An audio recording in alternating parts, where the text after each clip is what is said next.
5 روش طلایی برای رفع چین و چروک پوست صورت. هلو گایز، چطورید بچه‌ها؟ داخل این ویدیو با هم روی 5 تا از روش‌های کارآمد برای رفع چین و چروک پوست صورت به صورت خانگی صحبت می‌کنیم. همه این روش‌هایی که داخل این ویدیو برای شما گفته میشه بر اساس مقالات بین‌المللی هستش، پس استفاده از این روش‌ها هیچ مشکلی برای پوست شما به وجود نمیاره. و همچنین همه این روش‌ها رو میتونید که داخل خونه انجام بدید. اولین روش ماسک آلوورا با خیاره که میتونه که یکی از بهترین روش‌ها برای رفع چین و چروک پوست صورت باشه. برای تهیه این ماسک ژل آلوورا رو با نصف خیار تازه خرد شده مخلوط میکنیم و بعد روی پوست صورت خودمون میزنیم و 15 دقیقه صبر میکنیم. این ماسک به پوست شما نرمی و لطافت میبخشه و چین و چروک پوست‌های شما رو کاهش میده. مورد دوم ماسک طبیعی با زرشک و عسل هستش. توی این روش ما زرشک رو با عسل، 1 قاشق عسل مخلوط میکنیم و سپس روی صورتمون میمالیم و 20 دقیقه صبر میکنیم و سپس هم با آب گرم صورتمون رو تمیز میکنیم و این ماسک میتونه که باعث شاداب شدن پوست ما بشه و همچنین چین و چروکش رو به شدت کاهش میده.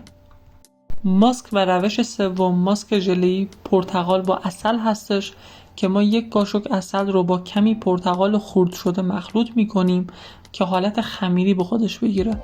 بعد روی پوست صورت خودمون میمالیم و بعد از اون 20 دقیقه صبر میکنیم و سپس صورتمون رو هم با آب گرم تمیز میکنیم.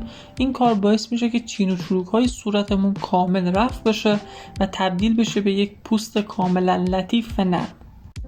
روش سوم ماسک طبیعی آووکادو با روغن زیتون هستش که ما آووکادو رو با روغن زیتون مخلوط میکنیم. سعی میکنیم که آووکادو حالت خمیری به خودش بگیره و بعد از اینکه این دوتا رو با هم خمیر کردیم، مخلوط کردیم، روی صورت خودمون میزنیم و 20 دقیقه صبر میکنیم.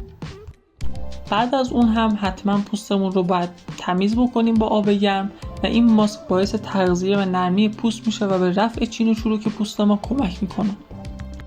آخرین روش ماساژ صورت با روغن خراتینه که ما کمی روغن خراتین رو به پوست صورت خودمون میزنیم و 20 دقیقه روزانه ماساژ میدیم.